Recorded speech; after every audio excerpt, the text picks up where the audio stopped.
মই ভাবোঁ এইখিনি সময়ত বানপানীৰ সময়ত আমি প্ৰতিনিধিসকল চৰকাৰ জনগণৰ ওচৰত থিয় হ'ব লাগে। বিশেষভাৱে চৰকাৰৰ দায়িত্ব আছে। মুখ্যমন্ত্ৰী ডাঙৰক মই আহ্বান জনাইছোঁ, আপুনি ডিচি চাৰ্কুল অফিচাৰসকল বা যিসকল প্ৰশাসনিক বিষয়া আছে অতি সোনকালে সেইসকলৰ আপুনি অৰ্ডাৰ দিয়ক, যাতে তেখেতসকলে জনগণৰ খাদ্যৰ ব্যৱস্থা, আপোনাৰ পশুধনৰ খাদ্যৰ ব্যৱস্থা, মানুহক কিছুমান জেগাত ফচি আছে উদ্ধাৰ কৰাৰ তৎকালীনভাৱে যাতে কৰে। আমি লক্ষ্য কৰিছোঁ এই কামখিনি হয়, কিন্তু গৈ গৈ মানুহে এসপ্তাহ যেতিয়া জমৰ যাতনা ভোগে তাৰপিছত গৈ কেতিয়াবা হয়, কেতিয়াবা 5 দিন 3 দিন 4 দিন যেতিয়া গুচি যায়, মানুহ কেনেকৈ বহুত মানুহ এনেকুৱা হৈছে যে চাং পাতি থাকিব লগা হৈছে, ঘৰৰ ভিতৰতো পানী বহুত এলেকাত বহুত অঞ্চলত এনেকুৱা হৈছে। গতিকে সেইসকল মানুহৰ 24 ঘণ্টা অতিবাহিত কৰা টান। তেনেস্থলত যদি 3 দিন 4 দিন 5 দিন 7 দিন পিছত যদি প্ৰশাসন তাতে যায়, তেতিয়াহ'লে সেই মানুহখিনি কেনেকৈ বাচিব? জীৱ জন্তুৰ কি উপায় হ'ব? গতিকে এই কামবোৰ যাতে তৎকালীনভাৱে হয়, জিলা উপায়ুক্তসকল, চাৰ্কুল অফিচাৰসকল আৰু যিসকল দায়িত্বত আছে সেইসকলক মুখ্যমন্ত্ৰী ডাঙৰীয়া তৎকালীনভাৱে এই ব্যৱস্থাখিনি কৰাৰ কাৰণে তেখেতে অৰ্ডাৰ দিব লাগে।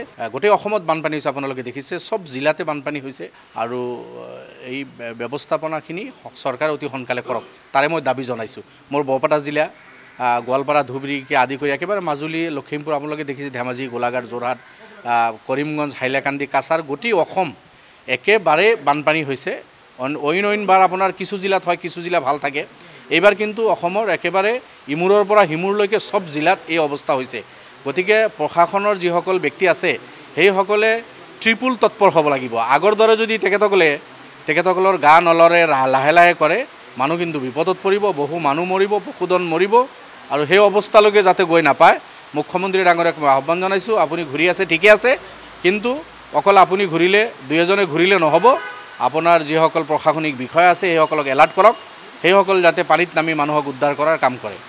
তাকে এইটো বিগত দিনত আমি লক্ষ্য কৰিছোঁ, কেন্দ্ৰীয় হওক ৰাজ্য চৰকাৰ হওক, এই মানুহ যেতিয়া একেবাৰে বিপদত পৰি মানুহৰ অৱস্থা শেষ হৈ যায়, তেতিয়া গৈ 2-4 কিলো চাউল, দালি আৰু অলপ মানে পশু খাদ্য, একদিনৰ পশু খাদ্য আৰু এই পশুধনবিলাক যিবিলাক আছে, গৰু, ছাগলী, ম'হ, এইবিলাক এসপ্তাহ নাখাই থাকিব পাৰিব নেকি?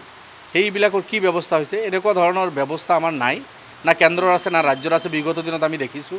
তাৰ কাৰণে এই প্ৰাকৃতিক দুৰ্যোগ যেতিয়াই আহে, বানপানী হয়, বছৰত প্ৰত্যেক বছৰে হয়, আৰু এইখিনি সময়ত জনগণ দুৰ্যোগ ভুগিব লগা হয়।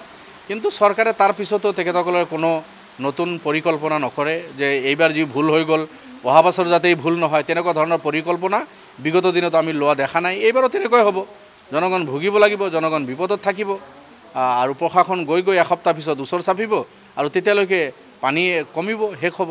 এই এটা অৱস্থা আমি বিগত দিন দেখিছোঁ। দিল্লীৰ চৰকাৰ, মোদী ডাঙৰীয়াৰ চৰকাৰ, এইটো জুমলাবাজী চৰকাৰ, আপোনালোকে জানে। তেখেতসকলে নিজে কয় এইটো জুমলা আছিল, জুমলাবাজী। টেলিফোনত এটা খবৰ কৰি থ'লেতো পেট নভৰে। এতিয়া প্ৰধানমন্ত্ৰী ডাঙৰীয়া, মুখ্যমন্ত্ৰী ডাঙৰীয়াক এটা টেলিফোন কৰিলে বানপানী যিসকল মানুহ ককবগাই আছে সেইসকলৰ পেটততো ভাত এমুঠি নাযায়, পশুধনখিনি খাদ্য নাপায়। গতিকে টেলিফোন কৰিয়ে ক্ষান্ত নাথাকি দিল্লীয়ে দিব লগা পইচাখিনি দিছপুৰক দিয়ক, আৰু আমাৰ ৰাজ্যৰ যি দায়িত্ব আছে মুখ্যমন্ত্ৰী সেইখিনি পইচা মোকলাই দিয়ক, প্ৰশাসনক এলাৰ্ট কৰক, তুৰন্ত যাতে কাম হয়। তেনেকুৱা ব্যৱস্থা নল'লে মানুহটো বিপদত থাকিবই, বিগত দিন আমি দেখিছোঁ।